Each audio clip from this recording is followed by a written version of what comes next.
2024 को the night swim नाम की एक फिल्म रिलीज की गई। कहानी कुछ इस तरह है कि एक परिवार को मिलता है रहस्यमय एक स्विमिंग पूल। उस पूल के पानी में कुछ विशेष शक्तियां होती है जो इंसान के गहरे राज जानकर उनके छुपे सपने पूरे कर सकता है।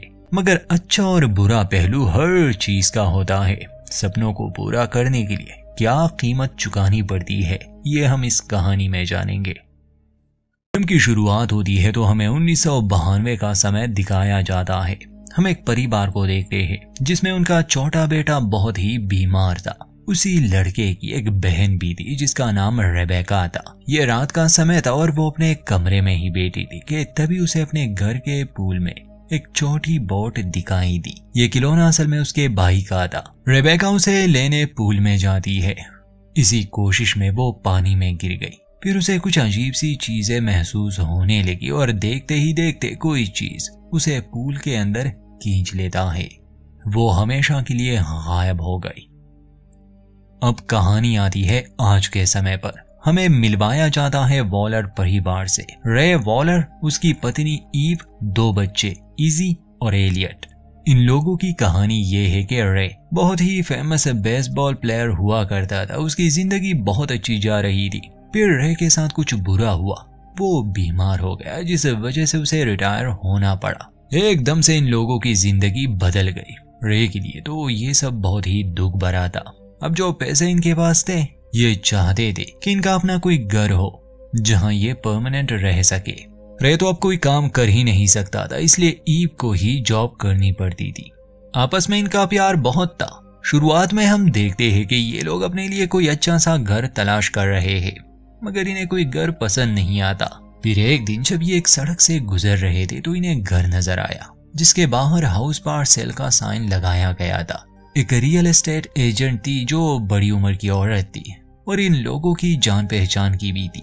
वो इस घर के बारे में उसे बताते हैं कि ये घर को देखने गए। घर बहुत ही अच्छा था, मगर जो चीज रे और बच्चों को अपनी तरफ आकर्षित करती है वो इस घर के बैकयार्ड में बनाया गया स्विमिंग पूल था। रे को पूल के करीब खड़ा देखकर ईव उसके पास जाती है। रे अपनी पत्नी को बताता है कि जब वो छोटा था तो उसे पूल बहुत पसंद थे। अक्सर वो अमीर बच्चा बनने की नाटक करता था ताकि स्कूल के बच्चे उसे अपने घर पूल पार्टी में बुला सके। फिर इस घर को लेने का फैसला अभी तक इन्होंने नहीं किया था। तभी बच्चे ईव को बुलाते हैं। रे अभी भी पूल के पास ही खड़ा था। उसे वहां एक बेसबॉल नजर आई। अजीब बात थी रे के लिए। उस बॉल को लेने के लिए जैसे ही वो अपना हाथ आगे बढ़ाता है, अचानक से वो पानी में गिर गया। और जब वो पानी में था तो उसे एक अजीब सा एहसास हुआ। वो खुद को बेसबॉल फील्ड में देख रहा था जहां सभी उसका नाम ले रहे थे और वो बॉल को बहुत ही दूर फेंक देता है। उसे अपनी सफलता की एक दृष्टि दिखी। पूल कवर की वजह से वो पानी से बाहर नहीं निकल पा रहा था। तभी उसके बच्चे और पत्नी रे को पूल में डूबते हुए देखते हैं। वो जल्दी से उसकी मदद के लिए भागते हैं। रे को पानी से बाहर निकाला जाता है। अक्सर ऐसा होता रहता था। रे को दौरे पड़ते रहते थे, मतलब कि जब से वो बीमार हुआ। तो इस बार भी शायद यही हुआ होगा। अगले ही सीन में हम रे और ईव को हॉस्पिटल में देखते हैं जहां उनकी डॉक्टर्स नए टेस्ट कराने के बारे में सलाह देती है। हालांकि इनके पिछले डॉक्टर ने ये बात कही थी कि शायद रे ठीक हो जाए, मगर ये लेडी डॉक्टर बताती है कि रे इससे भी ज्यादा बीमार हो सकता है, इसलिए अब उसे हॉस्पिटल में ही एडमिट होना पड़ेगा। अगर वो घर में रहना चाहता है तो उसे योगा करना होगा या फिर वाटर थेरेपी, जिससे शायद रे की हालत में थोड़ा सुधार आ सकता है। और अब से रे को ज्यादातर व्हीलचेयर पर ही रहना होगा। ईव और रे पहले ही हालात से बहुत परेशान थे। अब ये जानकर के रे शायद और भी ज्यादा बीमार हो जाए, दोनों को बहुत दुख होता है। बाद में रे ईव से बात करता है, कहता है कि शायद हमें वो दूसरा घर लेना चाहिए जिसमें स्विमिंग पूल है। मैं यहाँ हॉस्पिटल में किसी बीमार इंसान की तरह नहीं रह सकता। मैं घर में रहना चाहता हूँ तुम लोगों के साथ। उस पूल में मैं अपनी थेरेपी भी कर लिया करूंगा। ईव उससे पूछती है कि क्या तुम सच में ऐसा चाहते हो? तो रे हाँ में जवाब देता है। और अगले ही दिन ये लोग उस घर को ले लेते हैं। सब खुश थे। बच्चों को यहाँ के स्कूल में एडमिट किया जाता है और ईव को भी एक जॉब मिल गई। स्कूल के पहले दिन ही इजी के पास एक लड़का आता है जो उसे स्विमिंग क्लब ज्वाइन करने की सलाह देता है। इस लड़के का नाम रोनेन था और इजी को वो काफी पसंद आता है पहले ही मुलाकात में। अगले दिन जब ये परिवार उस पूल को साफ कर रहा था, क्योंकि पिछले 15 साल से किसी ने भी इसका इस्तेमाल नहीं किया था, तो रे का हाथ सफाई करते समय अंडरग्राउंड होल में जख्मी हो जाता है और उसके बाद उस होल से काले रंग का पदार्थ निकलता है। ये लोग तुरंत ही पूल मेंटेनेंस वालों को बुलाते हैं। अब इन्हें पता चलता है कि असल में ये पूल बहुत ही खास है क्योंकि इसका पानी झरने से आता है, मतलब कि ये स्प्रिंग पूल है। ये पानी को भी फिल्टर करता है, तापमान को भी स्थिर रखता है। ये जानकर रे और ईव को खुशी तो बहुत होती है। अगले दिन ये पूल को पानी से भर देते हैं, सभी एक साथ उसमें समय बिताते हैं। मगर जब रात को ईव अपने काम पर ध्यान नहीं दे पा रही थी तो अपने मन को शांत करने के लिए वो पूल में जाती है। उनकी बिल्ली उस समय अजीब सा बर्ताव कर रही थी, जैसे उसने कुछ देख लिया हो। इसके बाद वो भाग जाती है और तभी ईव को पूल में कुछ अजीब सा महसूस होने लगा। जैसे पहले उसे लगा वहाँ रे खड़ा है मगर वहाँ कोई नहीं था। फिर उसे कुछ आवाजें भी सुनाई दी और पूल की लाइट्स ऑन ऑफ हो रही थी। ईव को डर लगने लगा, इसलिए वो तुरंत ही पूल से बाहर निकल जाती है। अपने कमरे में आने के बाद वो रे से पूछती है कि कुछ देर पहले क्या तुम बाहर थे, जिस पर रे ना में जवाब देता है कि मैं तो सो रहा था। ईव को थोड़ा अजीब लगा, इसलिए वो कहती है कि हमें पूल को बंद रखना होगा जब जरूरत ना हो। ईव और रे के सो जाने के बाद पूल में खुद से सारे लाइट्स ऑन हो जाते हैं। वो बोर्ड जो 1992 में भी रेबिका नामी बच्ची को दिखी थी, एक बार फिर से वो बाहर आती है। बिल्ली पानी की तरफ आकर्षित होने लगी। आगे नहीं दिखाया जाता क्या हुआ और अगले दिन इस परिवार को अपनी पालतू बिल्ली कहीं भी नहीं मिल रही थी। बस पानी में उसका कॉलर मिला, जिस पर हम दर्शक तो समझ जाते हैं कि बिल्ली का भी किस्सा खत्म हुआ जैसे रेबेका का हुआ था। एलियट यानी कि इनके छोटे बेटे को वो बिल्ली बहुत पसंद थी, इसलिए उसके गायब होने पर वो सबसे ज्यादा दुखी था। ईव कहती है कि शायद वो पूल में गिर गई होगी और डर के मारे वो कहीं भाग गई, पर तुम फिक्र मत करो, जब उसे भूख लगेगी वो जरूर वापस आ जाएगी। रे उस कॉलर को बाहर निकालता है। याद होगा आपको, पूल को साफ करते समय रे का एक हाथ जख्मी हो चुका था। अगले दिन वो पूल में नहाया भी था, तो आज जब वो अपने हाथ से पट्टी हटाता है तो उसका जख्म पूरी तरह से ठीक हो चुका था, जो कि होना मुमकिन तो नहीं था क्योंकि ऐसे जख्म को ठीक होने में कई दिन लग जाते हैं। और तभी रे को एहसास होने लगा कि ये सब इस पानी का कमाल है। ऐसे झरनों के बारे में ये आम सी बात है कि उस पानी में कुछ खास बात होती है, जैसे ऐसे मिनरल्स उनमें पाए जाते हैं जो लोगों को ठीक कर सकते हैं। आपने भी ये बात कहीं ना कहीं सुनी होगी। तो रे को रियलाइज होता है कि उनके घर के पानी में भी शायद कुछ ऐसा ही है जो उसे हील कर रहा है। हाथ का जख्म तो मामूली सी बात है, शायद अब उसकी बीमारी भी ठीक हो जाए, क्या पता। और इस बात से अंदर ही अंदर वो बहुत खुश था। इनकी वो बिल्ली लौट के तो नहीं आती। एलियट अब भी उसका इंतजार करता रहता था। रात में ईव को एक बुरा सपना आता है। वो पूल के अंदर थी और खुद को निकाल ही नहीं पा रही थी। आंख खुलने पर वो देखती है कि रात के समय रे उस पूल में नहा रहा है। अगले दिन जब रे और ईव डॉक्टर के पास टेस्ट देने जाते हैं तो डॉक्टर खुद भी हैरान थी कि रे की हालत में काफी सुधार आ चुका है और इतनी जल्दी उन्होंने किसी को ठीक होते नहीं देखा था। दोनों के लिए ये बहुत ही खुशी की बात थी। अब रे को एक उम्मीद नजर आने लगी कि शायद वो फिर से वो सब पा सकता है जो उसने खो दिया था। डॉक्टर विजय पूछती है कि आखिर वो ऐसा क्या कर रहा है, तो रे जवाब देता है कि वो वाटर थेरेपी कर रहा है। शायद यही वजह है कि वो ठीक हो रहा है। रे को तो उस पूल से प्यार हो गया था। रे ने अपनी ट्रेनिंग फिर से शुरू कर दी थी। एक दिन उसका बेटा एलियट उसके पास आता है और कहता है कि माँ ने कहा है कि मैं अकेले पूल में नहीं नहा सकता, तो क्या आप मेरे साथ जाएंगे। रे उसे एक कॉइन देता है जिस पर वो एक स्माइली फेस बना देता है और एलियट से कहता है कि तुम ये कॉइन पानी में फेंकना, मैं इसे ढूंढने आऊंगा। एलियट अकेले ही पूल में जाता है। रे को आने में देर हो गई, इसलिए एलियट अकेले ही वहां खेलने लगा। अपना खिलौना लेने जब वो पानी में गया तो बाहर पड़ी कॉइन्स एक एक करके नीचे गिरने लगी। एलियट को लगा ये उसके पिता है, इसलिए वो उन सभी कॉइन्स को ले लेता है। बाहर आने पर वो देखता है कि वहां तो कोई भी नहीं। फिर उसे एक लड़की की आवाज सुनाई दी अपना खिलौना लेने। जब वो एक हॉल में हाथ डालता है तो दूसरी तरफ से कोई डरावनी चीज उसका हाथ पकड़ लेती है। इससे एलियट बहुत ज्यादा डर जाता है और तुरंत ही वो पानी से बाहर निकलता है। एलियट जल्दी से अपनी माँ के पास आता है और कहता है कि पूल में कोई है, एक लड़की जिसका नाम रेबेका है। उसकी माँ देखने आती है पर कुछ नहीं था वहाँ। अपने बेटे को डरा हुआ देखकर ईव को फिक्र होने लगी। वो ये बात अपने पति रे से डिस्कस करती है। रे कहता है कि वो बच्चा है, हाल ही में उसने अपने पेट को खो दिया। एलियट पहले भी खुद से बातें किया करता था तो रेस पर ज्यादा ध्यान नहीं देता। आज उसकी बेसबॉल ट्रेनिंग थी, इसलिए ये परिवार उसे देखने जाते हैं। एलियट का कोच रे को देखता है तो उसे बहुत खुशी हुई कि उनके बीच एक असली प्लेयर है। कोच रे को मौका देता है कि वो उसके लड़कों को कुछ नया सिखाए। एलियट थोड़ा घबराया हुआ था, मगर जब कोच बॉल फेंकता है तो एलियट उसे मिस नहीं करता। आखिर में कोच रे से कहता है कि क्या आप कोशिश करना चाहेंगे। बेसबॉल तो रे की जिंदगी थी, मगर बीमारी ने सब बदल दिया। वो खुशी से बैट को ले लेता है। कोच बॉल फेंकता है तो पहला शॉट वो मिस कर देता है, मगर जब वो दोबारा से कोशिश करता है तो उसे वो समय याद आया जब वो पूल में गिरा था और तभी वो बॉल को बहुत दूर फेंक देता है।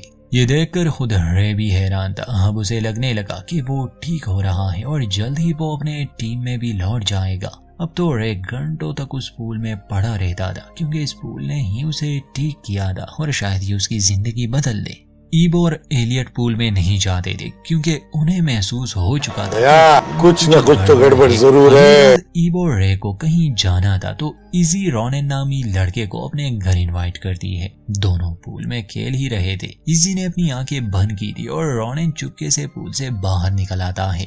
इसी को एक साया नजर आया। उसे लगा शायद ये रोनेन है। वो उसे पकड़ने के लिए आगे बढ़ती है और फिर कोई चीज उसे पानी में खींचने लगी। इजी बहुत घबरा जाती है। वो बाहर निकलने की कोशिश कर रही थी। एक बदसूरत डरावनी शक्ल वाली चीज ने उसका पैर पकड़ा था। पानी से बाहर आते ही वो रोनेन पर भड़क जाती है कि तुमने मेरे साथ ये मजाक किया, मगर रोनेन उसे यकीन दिलाता है कि मैं तो पानी से बाहर था और तुम तो बस कुछ सेकंड्स के लिए ही पानी में थी। शायद फिल्ट्रेशन पाइप में ही पैर फंसा होगा तुम्हारा। इजी समझ जाती है कि ये रोनेन की शरारत नहीं थी। अपनी माँ और भाई की तरह उसे भी एहसास हो गया कि पूल सुरक्षित नहीं, कुछ तो है इस पानी में। एलियट अपनी बहन से इस बारे में बात करता है कि तुमने भी वो महसूस किया ना, हमें मॉम डैड को इस बारे में बताना चाहिए। मगर इजी कहती है कि यहाँ आने के बाद हमारे साथ सब अच्छा हो रहा है, डैड ठीक हो रहे हैं और तुम चाहते हो कि हम उनकी खुशी को खत्म कर दे। तुम अपना मुंह बंद रखोगे। मुझे पता है ये पूल हमें खुशी के साथ साथ डर भी दे रहा है, मगर हम इस बारे में कुछ नहीं कहेंगे। ईब और रे ने एक पूल पार्टी प्लान की थी जिसमें आस पड़ोस के बहुत से लोग आते हैं। एलियट एक कैमरा लेता है और पूल पार्टी को रिकॉर्ड करने लगा। उसे पता था कि कुछ बुरा जरूर होगा जब इतने सारे लोग इस पूल में जाएंगे।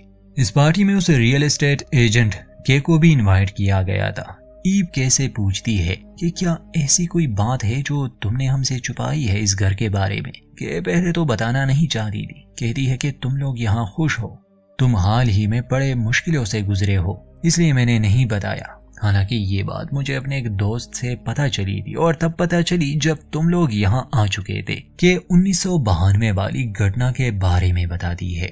एक बच्ची गायब हुई थी और उसके बाद कई लोगों के साथ बुरे हादसे हुए। सारी मुसीबत की जड़ उन्हें ये स्विमिंग पूल ही लग रही थी।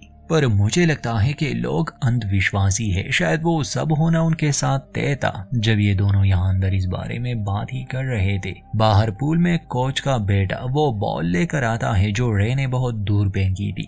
वो लड़का उस पर ऑटोग्राफ मांग रहा था। ऑटोग्राफ का सुनकर रे को अपनी पुरानी जिंदगी याद आ जाती है और उसे खुशी भी बहुत होती है।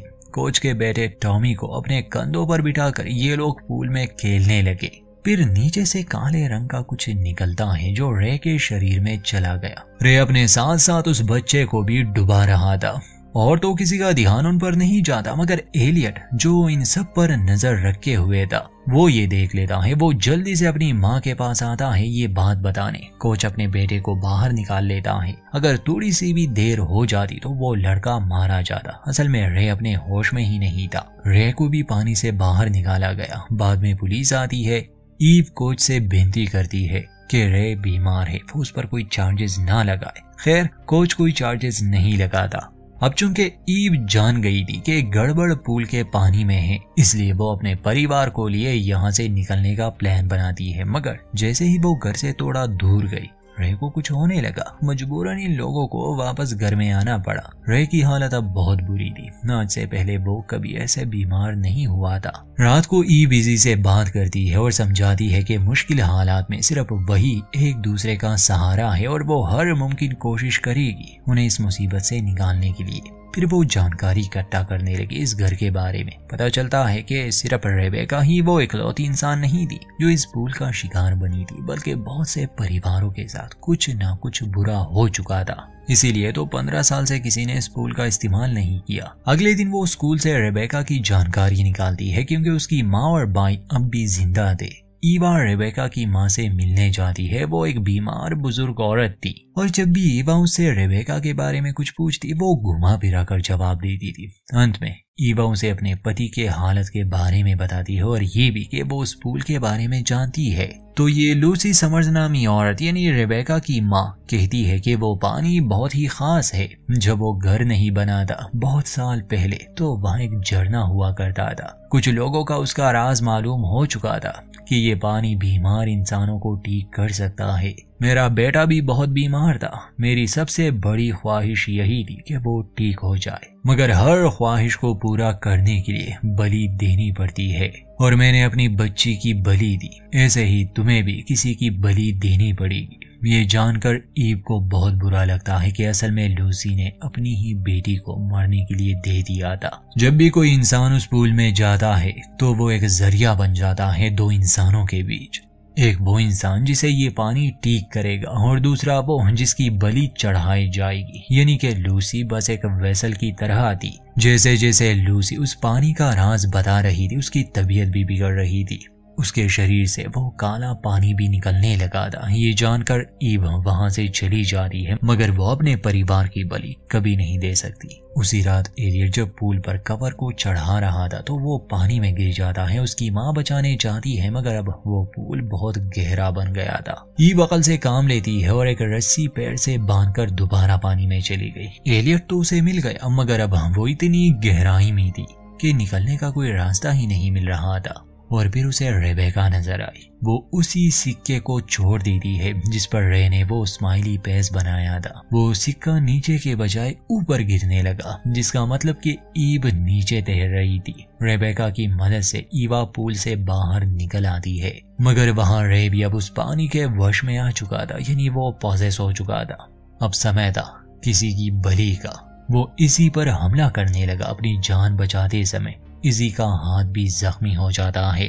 ईव एलियट को बाहर तो ले आई थी, मगर वो सांस नहीं ले रहा था, इसलिए ईव उसे सीपीआर देने की कोशिश में लगी थी। तभी पीछे से रे आकर ईव को गले से पकड़ता है और बार बार यही कहता है कि प्यार के लिए बलिदान देने पड़ते हैं। माँ को बचाने के लिए हाथ में बैठ लिए इजी आ जाती है। रे को वो कई बार मारती है, जिससे वो उल्टियां करने लगा। वो काला पानी उसके शरीर से जैसे ही बाहर आया उसे अपनी जिंदगी के सबसे अच्छे लम्हे याद आने लगे।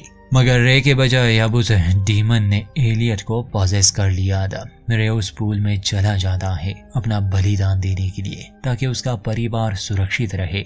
ये रस्म पूरी हो जाती है। डीमन को उसकी बलि मिल गए। आगे से वो इस परिवार को हॉन्ट नहीं करेगा। आमतौर पर तो ईव को यहाँ से चले जाना चाहिए था, मगर वो अपने बच्चों से कहती है कि अगर हम गए तो ये पानी किसी और के साथ ये सब करेगा, इसलिए हम यहाँ से कभी नहीं जाएंगे। अंत में दिखाया जाता है कि ईव के कहने पर उस पूल को मिट्टी से भर दिया गया, ताकि आइंदा कोई भी इसका शिकार ना बने। और इसी के साथ इस कहानी का होता है इस साल 2024 की द नाइट स्विम नाम की फिल्म। वैसे पानी में रहने वाला वो डीमन था। बाकी कॉन्सेप्ट तो आप समझ गए। उम्मीद है हमारी वीडियो आपको पसंद आई होगी। कहानी को लेकर अपनी राय जरूर दें। चैनल को सब्सक्राइब करना ना भूलें।